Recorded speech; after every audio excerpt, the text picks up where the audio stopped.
whether which subsidiaries should survive, that the creditors to the subsidiaries will believe all this and will not run. And here, actually, I'm particularly concerned about derivatives contracts and automaticity embedded in them that could produce a run. And I think folks are working on that, but to what extent this will succeed is an interesting question.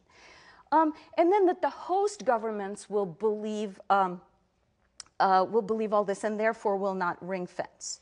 Right? And some of this also, of course, embeds assumptions about reciprocity, right?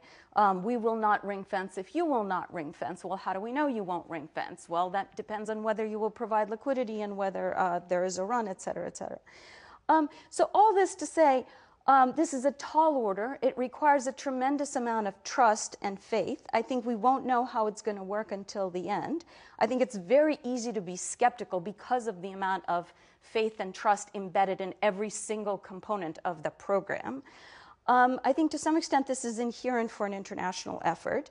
And I'm just really impressed at the optimism and the hard work that's being that has gone into it, and I'm looking forward to cheering up from hearing more of our colleagues' contributions.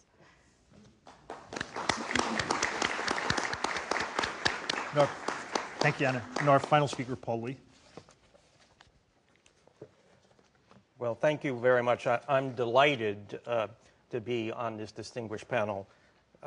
As a matter of full disclosure, I should indicate that Debevoise and Plimpton represents many of the largest financial institutions in the United States. So although I'm speaking only from my own personal opinion, there is, of course, some risk that my personal views might be influenced by a professional bias. But by the way, I know for a fact that I'm a bundle of cognitive biases, so you're going to have to make allowance for that in any event.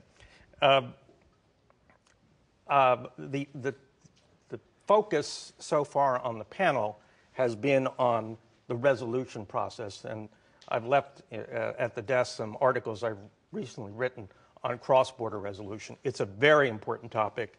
I hope we'll have a chance to talk a bit among ourselves on the panel about it, but I'm going to take a different tact and offer a different perspective on the question of the largest banks and are they too difficult to regulate. And that's the perspective, as you may have read in the press, about recent regulatory enforcement actions against the very largest banks. Earlier this year, I wrote an article, which is available in the back again, in which I characterized 2012 as an annus horribilis for the banking industry, based on the unprecedented level of enforcement actions against the largest banks in 2012. And I posed in that article the question whether this heightened level of law enforcement and regulatory actions against the banking industry was now the new norm, in effect, a new baseline.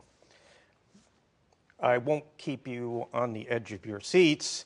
2013 seems to be confirming that, if anything, the situation is as serious this year in terms of enforcement actions as in 2012. In 2012, there tended to be a focus on the foreign banking community because, as you may recall, the Justice Department entered into deferred prosecution agreements and non-prosecution agreements with 5 of the largest global SIFIs: Barclays,